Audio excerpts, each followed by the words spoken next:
दोस्तों डिजिटल रोज एजुकेशन के online platform पर आपका स्वागत है। देखिए अपन 1857 की जो क्रांति स्टार्ट कर चुके थे, इससे पहले अपन राजवंश कंप्लीट कर चुके थे। राजस्थान के राजवंश थे जो, और आधुनिक राजस्थान का इतिहास में जो 1857 क्रांति स्टार्ट कर लिए थे।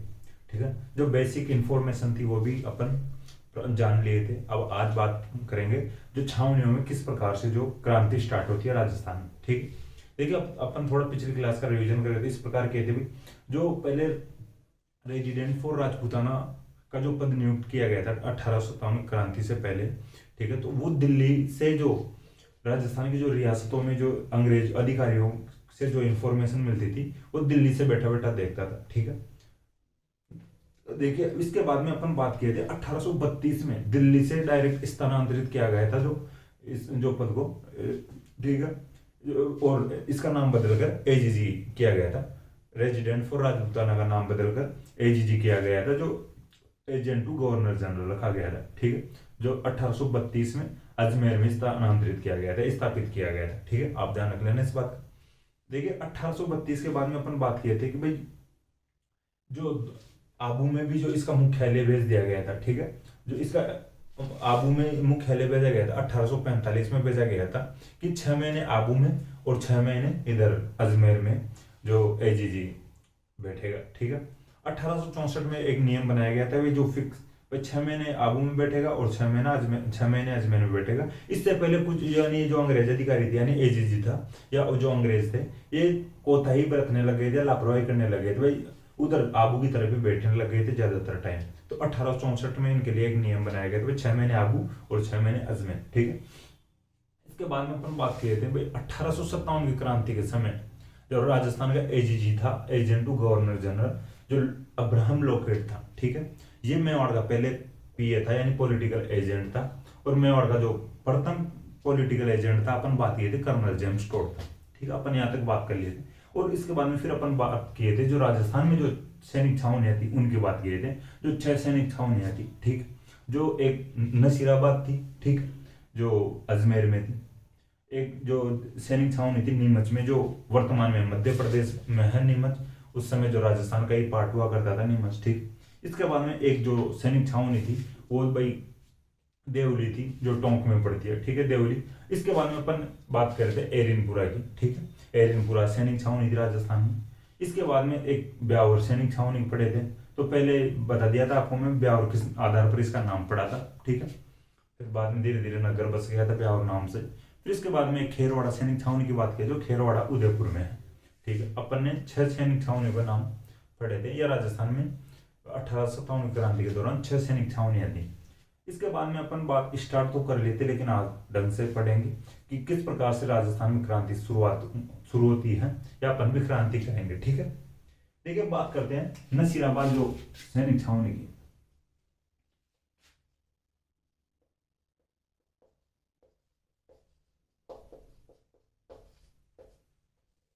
ठीक है, 1857 की क्रांति। सबसे पहले बात करते हैं नसीराबाद से। ठीक है, देखिए नसीराबाद जो अजमेर में पड़ती है, जो सैनिक छावनी या नसीराबाद वर्तमान में अजमेर में है, उस समय भी अजमेर में था। ठीक है, अपन बात करें सबसे पहले नसीराबाद की। देखिए 28 मई को नसीराबाद जो सैनिक छावनी में क्रांति की शुरुआत होती है। ठीक है, अपन पहले बात कर चुके थे कि भाई 10 मई को मेरठ से जो क्रांति की शुरुआत हो जाती है। ठीक है, 19 मई को जो इधर एजीजी था, ठीक है, जो राजस्थान का जो एजेंट टू गवर्नर जनरल था, ठीक है, उसको पता चल जाती है कि भाई मेरठ में जो क्रांति शुरू हो चुकी है। ठीक है, देखिए जॉर्ज पैट्रिक लॉरेंस जो था एजीजी, उसको राजस्थान में पता चल जाता है कि मेरठ में जो 1857 की यानी क्रांति शुरू हो चुकी है।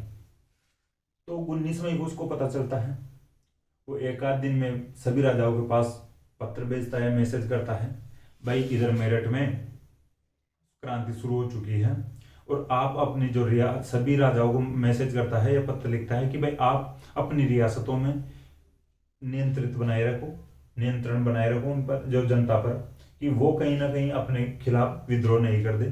तो राजाओं का जो एक प्रकार से भाई बंधा उत्तरदायित्व बनता था अंग्रेजों के खिलाफ, अंग्रेजों के प्रति, कि भाई जो उनसे संधि हो रखी थी तो वो भी उनकी सेवा करेंगे अंग्रेजों की जो राजा, या अपनी जनता को कंट्रोल करेंगे, ठीक है। तो अंग्रेज राजा बोलते भाई ठीक है, इसकी चिंता ही मत करो, हम ध्यान रख लेंगे, ठीक है। देखिए 28 मई को, जब 19 मई को जो जॉर्ज पैट्रिक लॉरेंस को पता चलता है, राजाओं को मैसेज कर देता है, ध्यान रखते हैं राजा, ठीक है। अब बात करते हैं शुरुआत, यानी क्रांति शुरू कैसे होती है नसीराबाद से। 28 मई को हुई थी जो क्रांति शुरू, ठीक है।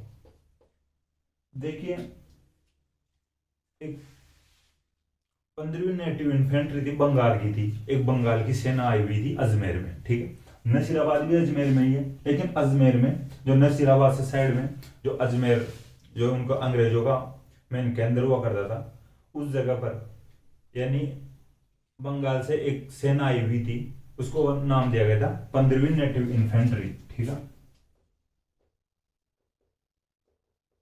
ठीक है। पैदल सेना कहा जाता है इन्फेंट्री को। अब अंग्रेजों को लगा कि जो ये बंगाली जो सेना आई हुई है अजमेर में, भाई देखिए आप थोड़ा ध्यान रखना, जो इस क्रांति हुई थी जो मुख्यतः यूपी बिहार और बंगाल साइड में हुई थी, ठीक है। भाई साउथ में भी क्रांति ज्यादा नहीं हो पाई थी और उत्तर में भी ज्यादा नहीं हो पाई थी, ठीक है। तो जैसे उत्तर प्रदेश, बिहार और बंगाल साइड में ये क्रांति विशेष तौर पर हुई थी। तो ये बंगाली जो सेना थी, इनको लगता था भाई वो सुअर और गाय की चर्बी वाला जो भी मामला था, ये ज्यादा ही ध्यान देते थे इस बात पर, ठीक है। तो अंग्रेजों को लगा कि बंगाल में जो बंगाली सेना आई हुई है, 15वीं नेटिव इन्फेंट्री आई हुई है, भाई ये किसी न किसी प्रकार से विद्रोह कर सकती है अपने खिलाफ और कुछ ही टाइम में अजमेर को ध्वस्त कर सकती है, ठीक है। जो अजमेर अंग्रेजों का मुख्य ठिकाना हुआ करता था उस समय। तो अब इनका क्या किया जाए, तो ये अंग्रेज प्लान बनाते हैं कि भाई जो ये 15वीं नेटिव इन्फेंट्री है जो बंगाल वाली, इसको नसीराबाद भेज दो, ठीक है। तो ये प्लान तैयार करते हैं नसीराबाद भेजने के लिए। तो नसीराबाद का इनको ऑर्डर देते हैं, यानी बंगाली जो सेना थी इसको, कि भाई आप नसीराबाद जाओ, ठीक है। तो इनको लगता है जो बंगाली सेना के जो सैनिक थे, इनको भाई 4-5 दिन पहले तो हम यहाँ पर अजमेर आए हैं और अब यहीं से ये डायरेक्ट अब 4-5 दिन अब अपन सेट भी नहीं हो पाए हैं, पोर्ट भर भर के लेकर आए हैं सामानों की और ढंग से सेट नहीं हो पाए हैं और वापस हमें अजमेर ट्रांसफर कर रहे हैं, अजमेर भेज रहे हैं, ठीक है। तो इनको थोड़ा अजीब सा लगा, ठीक। अब ये वापस, लेकिन भाई ऑर्डर दे दिया अंग्रेज, तो ऑर्डर मानना भी पड़ता है भाई सेना में, ठीक है। तो ये चले गए नसीराबाद। अब इनको लगता अंग्रेजों के अजमेर में कौन रहेगा, ठीक है। तो अजमेर के जो मेरवाड़ा जो सेना बटालियन थी, मेरवाड़ा बटालियन को यानी अजमेर में लाया जाता है, ठीक है। पर अजमेर से 15वीं नेटिव इन्फेंट्री थी बंगाल वाली, इसको नसीराबाद भेज देते हैं। तो अजमेर में भी तो आवश्यकता पड़ेगी सेना की, तो अजमेर में जो मेरवाड़ा बटालियन थी, यानी मेरवाड़ा बटालियन की सेना को अजमेर में ट्रांसफर कर दिया गया था, ठीक है। तो अपन अब आगे देखना किस प्रकार से जो ये क्रांति करते हैं। तो जो नसीराबाद में आ गए जो 15वीं नेटिव इन्फेंट्री वाले जो सेना थी, ये नसीराबाद में आने के बाद में इनको देखिए जो अंग्रेजों की यहाँ पर जो जो सेना की टुकड़े थी दो, वो थोड़ी विश्वास पात्र थी। तो सबसे ज्यादा विश्वास पात्र थी बॉम्बे लायंस, ठीक है।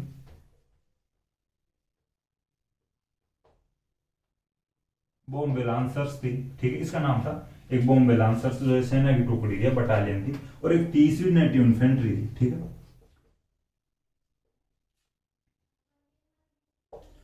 देखिए ये 30वीं जो नेटिव इन्फेंट्री थी, ये राजस्थान की सेना थी, ठीक है। इसमें राजस्थान के सैनिक थे।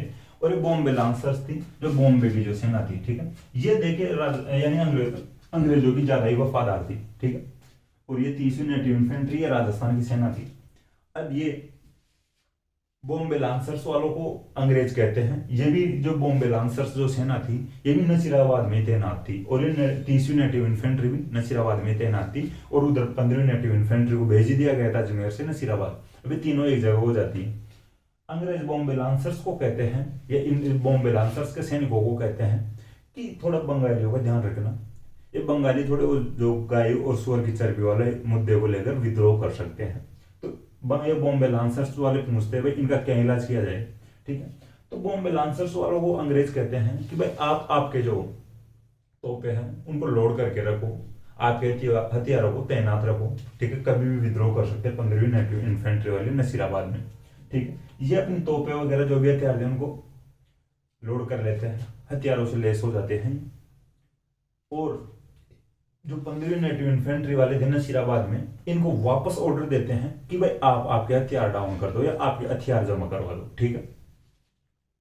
देखिए जो 15वीं नेटिव इन्फेंट्री वाले थे जो सैनिक, इनको फिर धीरे धीरे लगने लग गया था कि भाई हमें स्टार्टिंग में अजमेर बुलाया गया, अजमेर से नसीराबाद भेज दिया गया, नसीराबाद आते ही बॉम्बे लांसर्स वालों को कह दिया भाई आपने आपके हथियारों को तैनात रखो या तैयार रखो। कुछ लोगों को पता चली जाता भाई इनको ऐसा बोला गया है, और फिर हमें हथियार जमा कराने के लिए बोल रहे हैं। इसका मतलब या तो अंग्रेजों को हमारे ऊपर विश्वास नहीं है। अंग्रेज जो अधिकारी थे उस समय, उनको जो कोई बंगाल वाले जो सेना, जो बंगाली सेना में कोई कोई अफसर वगैरह होगा व कोई सैनिक होगा दमदार, तो वो बोलता है कि हमें हमारे ऊपर आपको क्या विश्वास नहीं है क्या, तो इस प्रकार भाई हम हमारे साथ ऐसा व्यवहार कर रहे हो आप। पहले अजमेर से नसीराबाद भेजा गया, नसीराबाद आते ही हथियार जमा करवाने के लिए बोल रहे हो, ठीक है।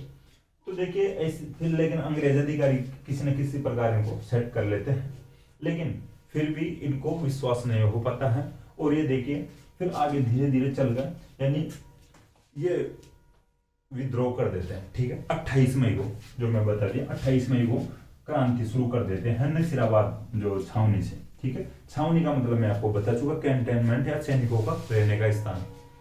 तो 28 मई को ये क्रांति शुरू कर देते हैं, आप नोट कर सकते हो इसको। 28 मई 1857 को 15वीं नेटिव इन्फेंट्री जो बंगाल की सेना थी, इसने नसीराबाद छावनी से यानी क्रांति की शुरुआत कर दी, ठीक है। अब देखिए 15वीं नेटिव इन्फेंट्री वाले थे, भाई इनको लगता है अपन क्रांति तो शुरू कर दिए हैं, लेकिन ये राजस्थान की जो एक सेना थी 30वीं नेटिव इन्फेंट्री, देखिए अब इसको बोलते हैं भाई ये साथ नहीं दे पा रहे थे शुरू में, ठीक है। 28 मई को ये शुरू में साथ नहीं दे पा रहे थे, तो जो बंगाल वाली जो सेना थी 15वीं नेटिव इन्फेंट्री, इन्होंने किसी प्रकार को इनको ताने दिए 30वीं नेटिव इन्फेंट्री वालों को, या आप देशद्रोह हो क्या, किसी प्रकार से इनको टॉर्चर किया थोड़ा बहुत। और इनका भी जो फिर भाई देशभक्त इनका जागा, देशभक्ति इनकी जागी, और ठीक है थोड़ा खून खोलने लगा। और 15वीं नेटिव इन्फेंट्री के साथ ये भी हो गए, ठीक है। 30वीं नेटिव इन्फेंट्री वाले भी 15वीं नेटिव इन्फेंट्री के साथ हो गए। आप नोट कर सकते हो कि 30वीं नेटिव इन्फेंट्री भी क्रांति में शामिल हो गई थी। देखिए फिर अब हम बात करते हैं आगे, ये जो 30वीं नेटिव इन्फेंट्री और 15वीं नेटिव इन्फेंट्री वाले मिलकर जो क्रांति थोड़े बड़े स्तर पर शुरू कर देते हैं, और जो अंग्रेज अधिकारी सामने है इनके सामने, या अंग्रेज सैनिक सामने है, उनको मार देते हैं, ठीक है। कुछ जो 3 सैनिक मारे गए थे इनमें, ठीक है। 2 तो डायरेक्ट मारे गए थे, और एक सैनिक था उसके जो अटैक आ गया था, हृदयाघात की वजह से मारा गया था, ठीक है। देखिए उनका जो नाम था कैप्टन स्पोर्टिसूड, ठीक।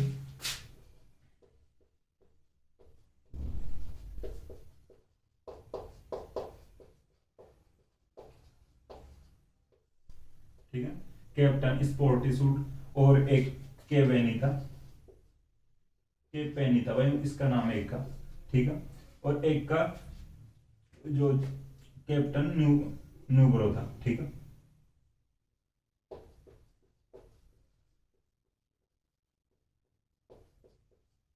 देखिए जो ये 2 थे, ये स्पोर्टिसूड और न्यूब्रो, इन दोनों की जो डायरेक्ट मृत्यु कर यानी हत्या कर देते हैं जो ये सेना वाले, जो विद्रोही थे, ठीक है। और जो कैपेनी था, इसके भाई ये भागते समय हृदयाघात हो गया था या हार्ट अटैक आ गया था, तो ये भी मारा जाता है। कुल मिलाकर भाई शुरुआत में जो विद्रोह करते हैं 1857 का, या क्रांति शुरू करते हैं यानी राजस्थान में नसीराबाद से, तो उसमें 3 सैनिक यानी अंग्रेज सैनिक मारे गए थे, या अंग्रेज अधिकारी मारे गए थे, कैप्टन स्पोर्टिसूड, कैप्टन न्यूब्रो और के पेनी, ठीक है।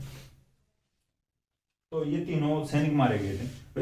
देखिए देखिए कर्नल है भाई, थोड़ा ध्यान रख लेना इस बात का, ठीक है। तो 3 अंग्रेज अधिकारी है, 3 सैनिक मारे जाते हैं अंग्रेजों के। अब देखिए इनको लगता है भाई ये नसीराबाद में शुरू कर देते हैं, अंग्रेज अधिकारियों को मार देते हैं। तो ये नसीराबाद से अजमेर बिल्कुल पास में पड़ता था, जो अंग्रेजों का मुख्य केंद्र था। अंग्रेजों को लगा कि अगर ये नसीराबाद से इधर अजमेर आ गए तो ज़्यादा लेने से देने हो जाएंगे और ज़्यादा नुकसान हो जाएगा, ये हमें भी मार देंगे, ठीक है। और इधर ज़्यादा लूटपाट करेंगे।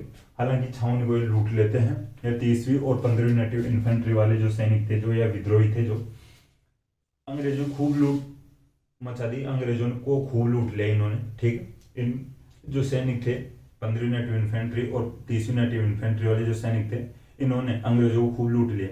अब आगे इन्होंने प्लान बनाया कि भाई अब आगे क्या करना है, अब कहाँ पे चलना है। तो कुछ सैनिक इनमें से बोलते हैं कि भाई दिल्ली चलते हैं, ठीक है।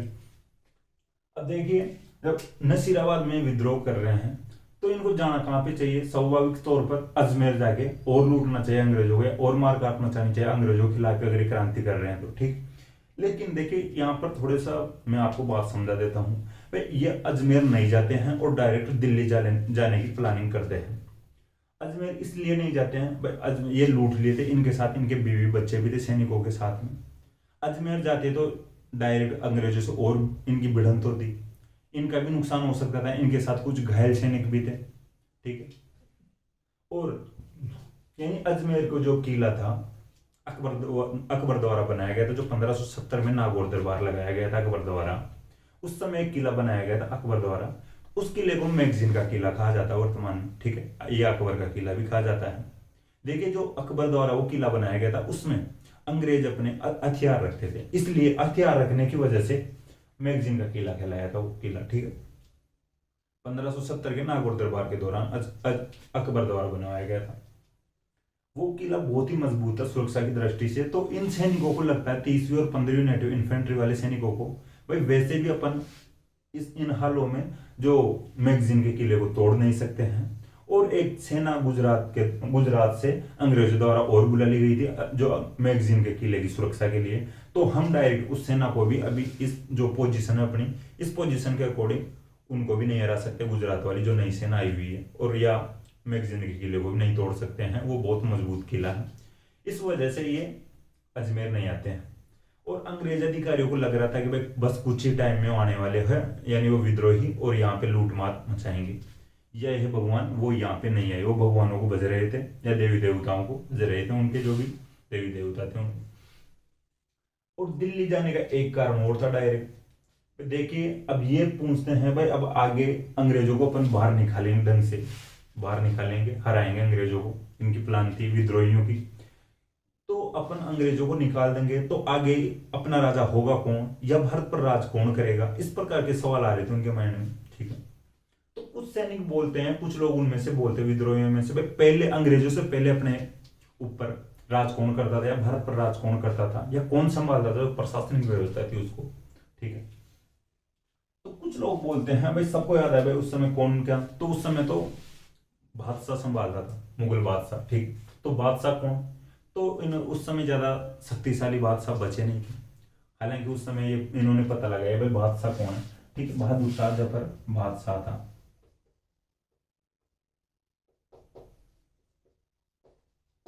ठीक है।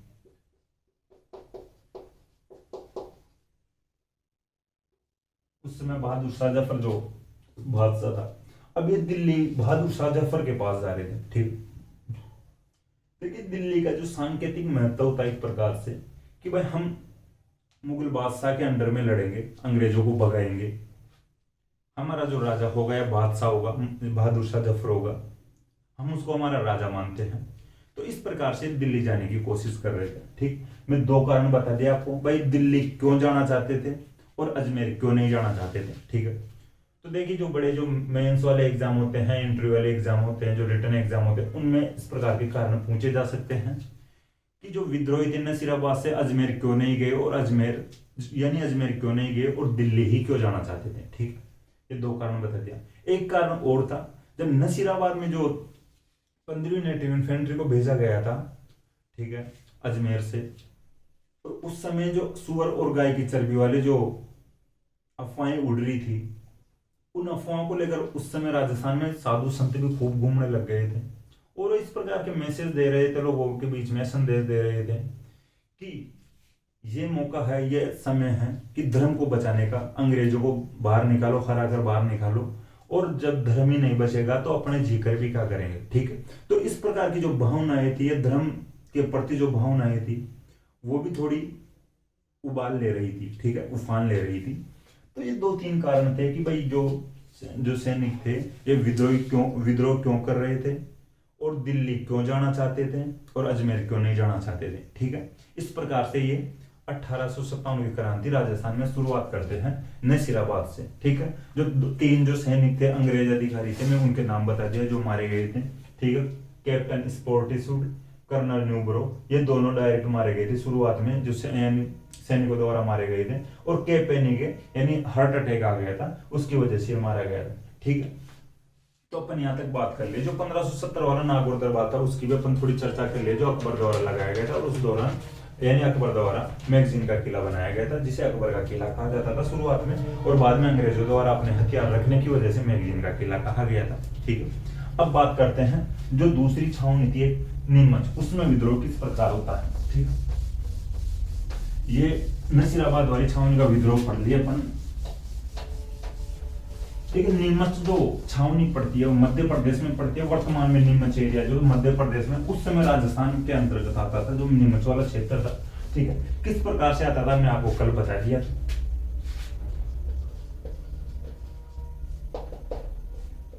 ठीक है। देखिए 2 जून को इधर 28 मई को हो जाती है, यानी 10 मई को हुई थी मेरठ में छावनी की शुरुआत, 28 मई को होती है नसीराबाद में यानी क्रांति की शुरुआत। सॉरी मैं बोल दिया कि छावनी की शुरुआत 10 मई को हुई थी मेरठ में क्रांति की शुरुआत, और 28 मई को हुई थी नसीराबाद में क्रांति की शुरुआत, जो राजस्थान में प्रथम बार हुई थी नसीराबाद से शुरू क्रांति। अब देखिए 2 जून को ये जो कर्नल एबोट था, अंग्रेज अधिकारी था कर्नल एबोट, ठीक है, यह अंग्रेज अधिकारी था। इसको लग रहा था भाई उधर नसीराबाद में क्रांति शुरू हो चुकी है, और क्या पता इधर भी हो जाए, नीमच में भी कुछ ही समय में हो जाए। कर्नल एबोट जो नीमच छावनी में जो सैनिक थे, राजस्थान के जो सैनिक थे या नीमच के क्षेत्र वाले जो सैनिक थे, उनको बुलाता है और सबको प्रतिज्ञा दिलवाता है या कसमें दिलवाता है, भाई आप सभी प्रतिज्ञा लो कि भाई आप हमारे विरुद्ध विद्रोह नहीं करोगे, ठीक है। तो लगभग सभी सैनिकों ने कसम खा ली थी या प्रतिज्ञा कर ली थी, ठीक है। देखिए एक जो सैनिक था, ठीक है, इन्हीं में से एक सैनिक था मोहम्मद अली बेग, ठीक है, अवध का सैनिक था मोहम्मद अली बेग।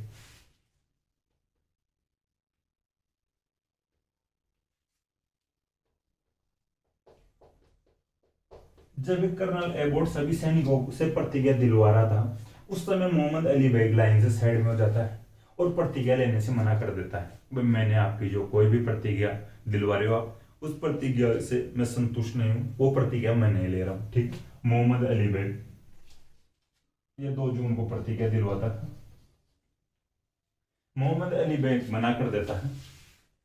देखिए मोहम्मद अली बेग इसलिए मना करता है कि देखिए 1856 में मोहम्मद अली बेग बोलता है कर्नल एबोट को, भाई पिछले ही साल यानी इस समय जो क्रांति हो रही है 1857 का वर्ष चल रहा है इनका, तो मोहम्मद अली बेग एबोट को बोलता है पिछले ही साल यानी 1856 में जब आपका जो डलहौजी था वो हमारे नवाब को यानी हमारी रियासत को अपने यानी विलय कर लिया गया था, ठीक है। आपकी रियासतों में विलय कर लिए थे या मिला लिए थे, ठीक है। अवध का विलय कर लिया गया था डलहौजी द्वारा, तो वो क्यों किया गया था, ठीक है, वो संध्या की गई थी, हमारी रियासत के लोग आपकी सेवा में हाजिर थे, हम ऐसा क्या कर दिए थे कि हमारी जो रियासत अवध थी, अवध का विलय कर लिया गया था, ठीक है। देखिए जब मोहम्मद अली ने इस प्रकार के जो वीर कारण बताए और प्रतिज्ञा लेने से मना कर दिया, ठीक। वाजिद अली साहब उस समय नवाब था अवध का, ठीक है, वाजिद अली साहब नवाब था अवध का, तो उनकी रियासत अवध थी, उसका विलय डलहौजी द्वारा कर लिया गया था 1856 में। तो इस प्रकार मोहम्मद अली बेग ने मना कर दिया, और भाई हम आपकी जो कसम, आपके ही जब कसमें नहीं लगती या आप भी प्रतिज्ञा का उल्लंघन करते हो, भाई अंग्रेज में जो संध्या करते थे उस समय भाई प्रतिज्ञा ही करते थे, एक प्रकार से शर्तें मानते थे, भाई ये शर्त रहेगी तो उन शर्तों का आप उल्लंघन करते हो, प्रतिज्ञा का उल्लंघन करते हो, तो हम भी कोई प्रतिज्ञा नहीं लेंगे आपकी। एबोट मोहम्मद यानी एबोट मोहम्मद अली बेग को उस समय तो थोड़ा राजी कर लेता है और सैनिकों को जैनी और सैनिक प्रतिज्ञा ले लेते हैं, लेकिन फिर सभी सैनिक यानी सोचते हैं, विचार करते हैं कि भाई मोहम्मद अली बेग ने, वैसे हम सब ने प्रतिज्ञा तो ले ली, मोहम्मद अली बेग तो नहीं लिया था, और सैनिक प्रतिज्ञा ले लेते हैं, लेकिन वो मानते हैं सब भाई मोहम्मद अली बेग जो बोल रहा है वो बात सच है और हमें मोहम्मद अली बेग कह रहा है वैसे करना चाहिए। ठीक है, देखिए जो फिर एक सैनिक था हीरा सिंह, ठीक है, 3 जून को हीरा सिंह सैनिक द्वारा इधर नीमच में भी क्रांति की शुरुआत कर दी जाती है। ठीक है,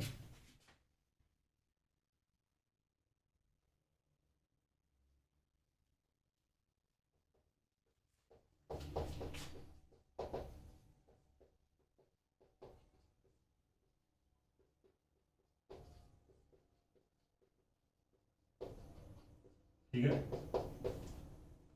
2 जून को कर्नल एबोट प्रतिज्ञा दिलवाता है और सैनिकों को मोहम्मद अली बेग मना कर देता है प्रतिज्ञा लेने से। 3 जून को हीरा सिंह के नेतृत्व में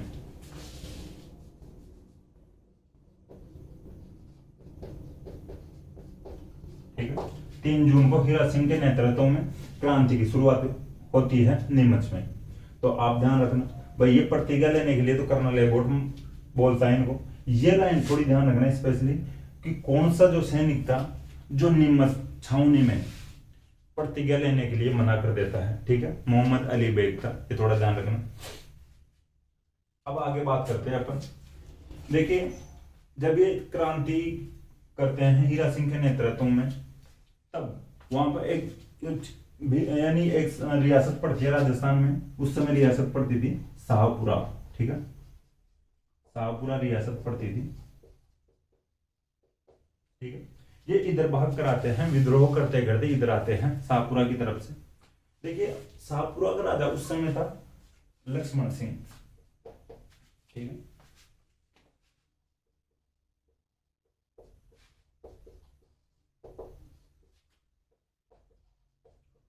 ठीक है, शाहपुरा रियासत की तरफ आते हैं। शाहपुरा के राजा थे लक्ष्मण सिंह। तो शाहपुरा के राजा लक्ष्मण सिंह ने इनका खूब स्वागत किया और बुलाता है भाई वाह मेरे शेरों, आप इधर आओ, आपने खूब अच्छा काम किया है। इनका स्वागत करता है शाहपुरा का राजा जो लक्ष्मण सिंह था। ठीक है, विद्रोही की मदद करता है। ठीक है, उस समय भाई निम्बाहेड़ा जो टोंक में पड़ता था, वर्तमान में चित्तौड़ में यानी चित्तौड़ में पड़ता है निम्बाहेड़ा। ठीक है, निम्बाहेड़ा उस समय टोंक में पड़ता था, वर्तमान में निम्बाहेड़ा यानी चित्तौड़ में पड़ता है। वहां पर भी जो विद्रोहियों का स्वागत किया गया था। ठीक है,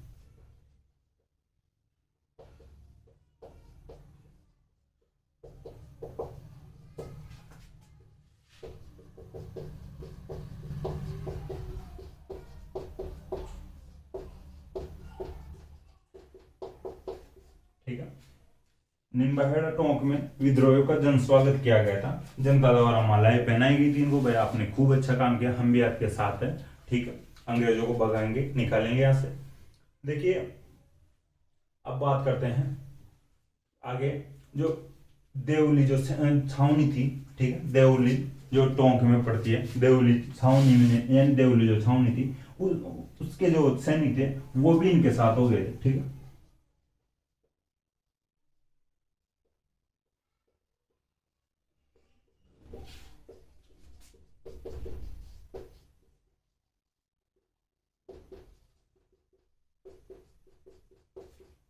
ठीक है, देवली छावनी की जो मैं बात बताता हूँ।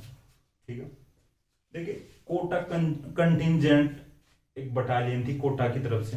ठीक है, कोटा कंटिजेंट, तो उसकी उस सैनिक यानी यानी बटालियन के लिए देवली छावनी बनाई गई थी। ठीक है, तो कोटा कंटिजेंट वाले पहले ही मथुरा की तरफ चले गए थे। ठीक है, जो कोटा कंटिजेंट जो बटालियन थी उसके जो सैनिक थे वो पहले ही मथुरा की तरफ चले गए थे, फिर आगे बाद में धीरे धीरे दिल्ली की तरफ जा रहे थे, फिर बाद में फिर ये भी इनमें एक जगह हो गए थे। ठीक है, इनमें मिल गए थे, नीमच वाले जो सैनिक भी लड़कर आगे विद्रोह करते करते जा रहे थे, तो फिर जो मथुरा से इनमें मिल गए थे। ठीक है, इसके बाद में अपन बात करते हैं भाई, देखिए एक महिदपुर बटालियन थी।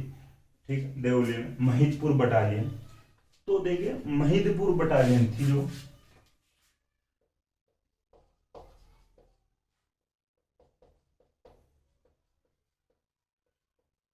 ये बटालियन भी इस नीमच वाले जो विद्रोहियों के साथ मिल जाती है, ठीक है। महिदपुर बटालियन ये भी नीमच वाले विद्रोहियों के साथ मिल जाती है। तो अब महिदपुर बटालियन विद्रोहियों के साथ मिल जाती है, तो इधर देवली में तो कुछ बचे ही नहीं, सैनिक ही नहीं बचे, ठीक है। तो कहा जाता है, या अपने को पढ़ने को मिलता है, पर वहां के आसपास में एक जगह पड़ती थी जहाजपुर, ठीक है।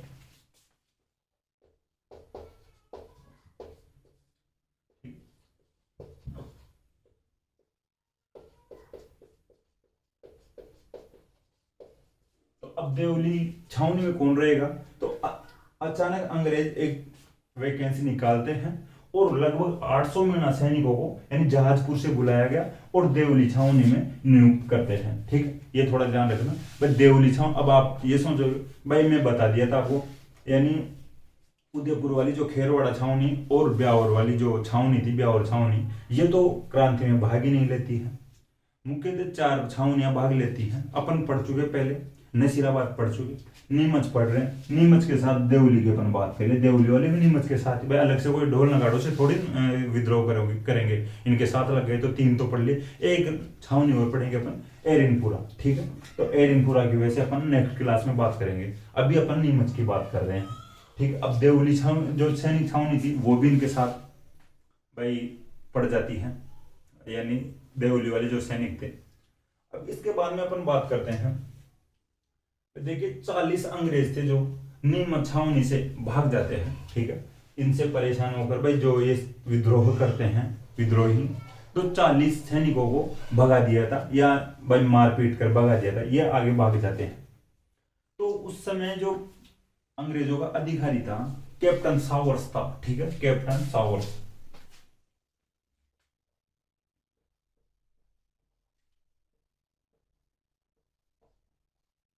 ठीक है। अब ये इन 40 सैनिकों को भगा दिया गया था विद्रोहियों द्वारा। तो देखिए चित्तौड़ में एक डूंगला गांव पड़ता है, ठीक है, डूंगला गांव।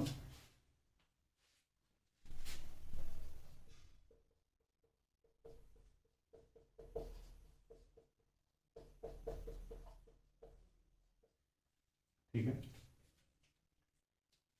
ऐसा कहा जाता है कि भाई डूंगला गांव जाने से पहले जो 40 अंग्रेज सैनिक थे ये केसुंदा गांव में चले गए थे, ठीक है।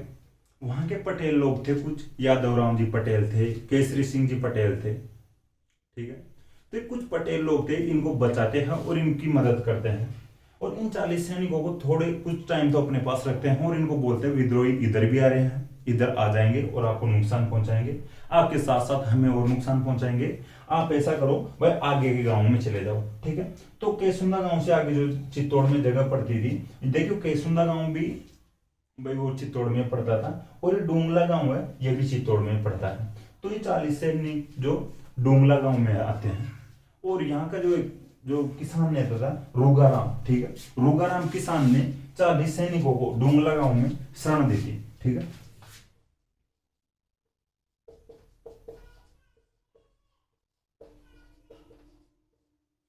अब जो रूगाराम किसान यानी इनको शरण दे रखा है डोंगला गांव में, कैप्टन सावर्स इनका जो अंग्रेज अधिकारी है, ये मेवाड़ का महाराणा था उस समय स्वरूप सिंह, ठीक है। मेवाड़ का जो महाराणा था स्वरूप सिंह के पास आता है कैप्टन सावर्स। इस प्रकार से विद्रोही हमारे जो 40 सैनिकों को भगाए हैं और खूब उनको मारे पीटे हैं, और वो मारपीट से डरकर भाग गए हैं। तो जो स्वरूप सिंह थे वो एक अपने साथ यानी अपने एक सेनापति को भेजते हैं कैप्टन सावर्स के साथ में, ठीक है, भगत सिंह बेदला, ठीक है, भगत सिंह बेदला था नाम उसका, जो स्वरूप सिंह का एक सेनापति था।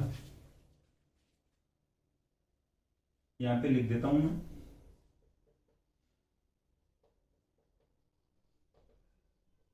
देखिए बेदला एक जगह थी वहां पर, तो बेदला का था ये भगत सिंह। ये देखिए भगत सिंह यानी स्वरूप सिंह का सेनापति था मेवाड़ महाराणा, जो स्वरूप सिंह यानी उदयपुर का जो महाराणा था स्वरूप सिंह उसका सेनापति था। तो स्वरूप सिंह भगत सिंह बेदला को कैप्टन सावर्स के साथ भेजता है, ये दोनों जाते हैं रूगाराम किसान के पास। तो इन 40 सैनिकों को वापस लाते हैं रूगार यानी कैप्टन सावर्स और भगत सिंह बेदला, ठीक है। जो पिछोला झील बनी हुई है उदयपुर में, उसमें जो जग मंदिर बने हुए हैं उनमें शरण देते हैं इन 40 किसानों को, ठीक है। पिछोला झील में जो जग मंदिर बना हुआ है, जो जग मंदिर बने हुए हैं, उनमें शरण देते हैं इन 40 जो सैनिकों को, जो अंग्रेज सैनिक थे। देखिए कुछ आपको अपन अब याद हो तो अपन पढ़े थे पहले भाई, शाहजहां ने भी शरण ली थी जग मंदिर में, ठीक है। जो पिछोला झील में जग मंदिर बने हुए हैं उनमें शाहजहां ने भी शरण ली थी, ठीक है। तो ये थोड़ा ध्यान रखना। अब आगे बात करते हैं अपन। देखिए भाई, ये जो इसका सेनापति था भाई, इतना इंपॉर्टेंट नहीं है भाई। जो मेंस वाले जो एग्जाम होते हैं, आरएस मेंस वगैरह जो एग्जाम होती है, उनमें मेंस में लिखने में जरूरी होते हैं थोड़ा भाई। अकेली जो नीमच छावनी की बात आ जाए, ठीक है, 5 नंबर में क्वेश्चन आ जाए, तो इस प्रकार के जो फैक्ट होते हैं उनमें जो लिखने के लिए तैयार किए जाने चाहिए। वैसे ऑब्जेक्टिव जो एग्जाम होते हैं उनमें इस प्रकार के जो क्वेश्चन नहीं बन पाते हैं इतने जो डीपली, ठीक है। तो अपन ने नीमच छावनी की बात कर ली है कंप्लीट, और आज 3 छावनियां पढ़ ली है, नसीराबाद, नीमच और नीमच के साथ देवली वाली छावनी, ठीक है। अब एक जो छावनी बची है, एरिनपुरा छावनी बची है, वो नेक्स्ट क्लास में कंप्लीट एरिनपुरा जो छावनी होगी अपनी। तो देखिए अपन यहाँ तक पढ़ लिए हैं।